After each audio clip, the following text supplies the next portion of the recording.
તો અન્ય મહત્વપૂર્ણ સમાચાર દેડિયાપાડાથી મહત્વના સમાચાર સામે આવી રહ્યા છે, જ્યાં દેડિયાપાડાના ગ્રામ્ય વિસ્તારમાં ગાજવીજ સાથે વરસાદ. દેડિયાપાડાના ગ્રામ્ય વિસ્તારમાં ગાજવીજ સાથે વરસાદ, ત્યારે વીજળી પડતા 3ના મોત નીપજ્યા છે.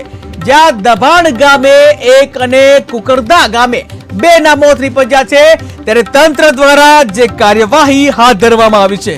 તો મહત્વપૂર્ણ સમાચાર દેડિયાપાડાથી સામે આવી રહ્યા છે, જ્યાં દેડિયાપાડા ગ્રામ્ય વિસ્તારમાં ગાજવીજ સાથે જે વરસાદ પડ્યો હતો અને જે અંતર્ગત વીજળી પડતા 3 લોકોના મોત નીપજવાની ઘટના સામે આવી છે દેડિયાપાડા ગ્રામ્ય વિસ્તારમાંથી, કે જ્યાં દભાણ ગામે 1 વ્યક્તિનું મૃત્યુ થયું છે, ત્યારે કુકરદા ગામે 2 વ્યક્તિના મોત નીપજ્યા છે. ત્યારે આ અંગે તંત્ર દ્વારા કાર્યવાહી હાથ ધરવામાં આવી છે કે આખરે વીજળી જે છે કેવી રીતે પડી, કેવી રીતે મૃત્યુ થયું, એ અંગે જે કહી શકાય તંત્ર દ્વારા જે કાર્યવાહી હાથ ધરવામાં આવી છે, કે જ્યાં વીજળી પડતા 3ના મોત નીપજવાની ઘટના સામે આવી છે. આ ઘટના છે દેડિયાપાડાના ગ્રામ્ય વિસ્તારની, કે જ્યાં ઉલ્લેખનીય છે કે જે ગાજવીજ સાથે જે વરસાદ પડ્યો હતો અને ત્યારે વીજળી પડતા 3ના મોત નીપજ્યા છે. ત્યારે દબાણ ગામે, જે દબાણ ગામ છે ત્યાં 1 વ્યક્તિનું મૃત્યુ થયું છે, ત્યારે કુકરદા ગામે 2 વ્યક્તિના મોત નીપજ્યા છે.